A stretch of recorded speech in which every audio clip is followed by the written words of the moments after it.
Shalom, selamat malam Bapak Ibu Saudara yang dikasihi Tuhan Yesus Kristus. Selamat kita berjumpa kembali dalam renungan pada malam hari ini.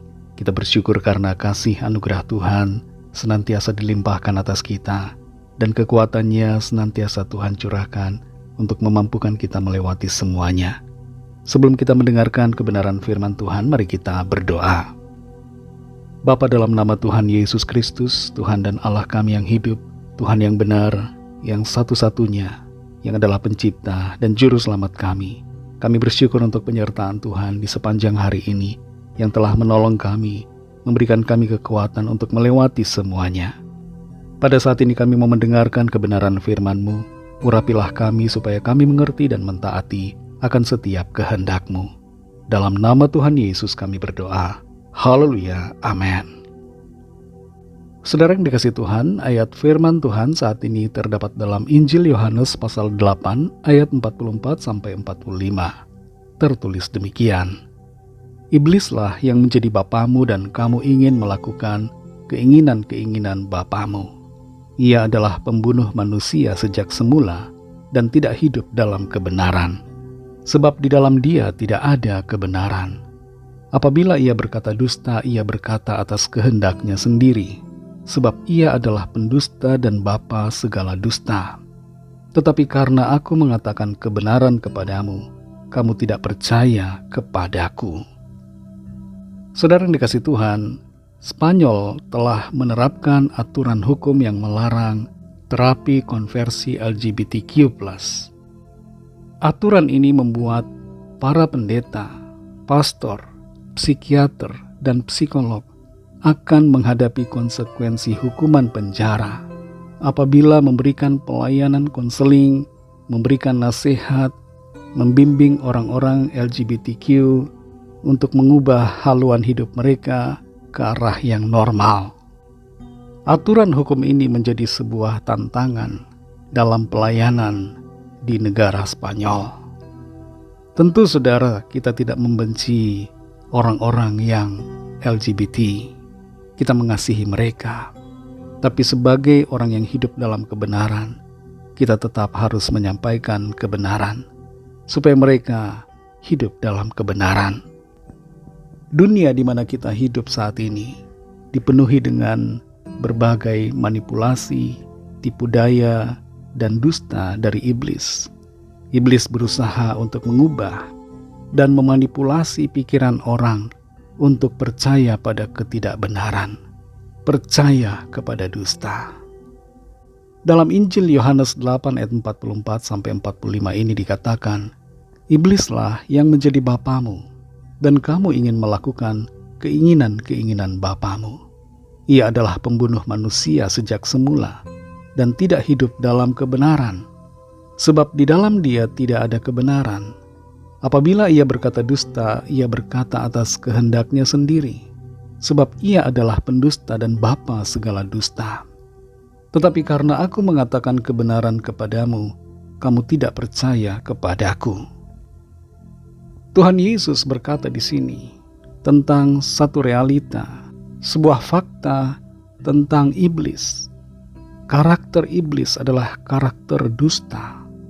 Dia adalah pendusta. Dan dia adalah bapa segala dusta. Di Taman Eden, iblis mendustai Hawa. Dia memanipulasi pikiran Hawa, melakukan tipu daya, memutarbalikkan firman Tuhan.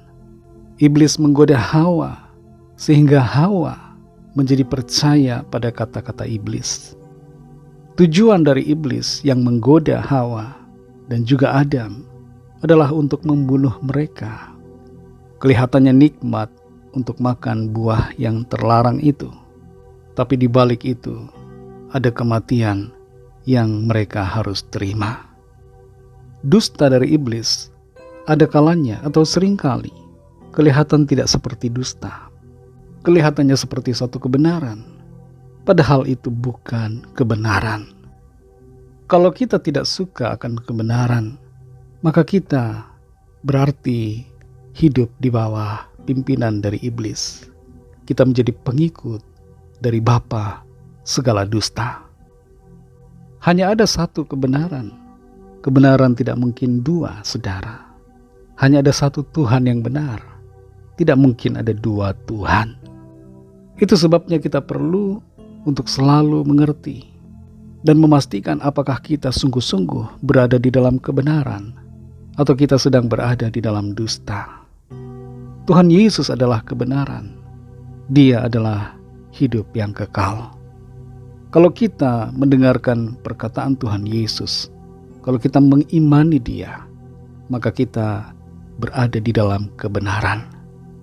Saudara yang dikasihi Tuhan, tinggal di dalam kebenaran berarti bahwa kita tidak tinggal di dalam dusta. Kalau kita tinggal di dalam dosa, itu tanda bahwa kita tidak tinggal di dalam kebenaran, melainkan tinggal dan mengikuti bapa segala dusta, yaitu iblis. Mari tinggal dalam kebenaran, kasihi kebenaran itu, setialah kepada kebenaran. Setialah dan kasihilah Tuhan Yesus Kristus, yang adalah kebenaran dan hidup yang kekal. Dialah Tuhan satu-satunya, Allah pencipta kita.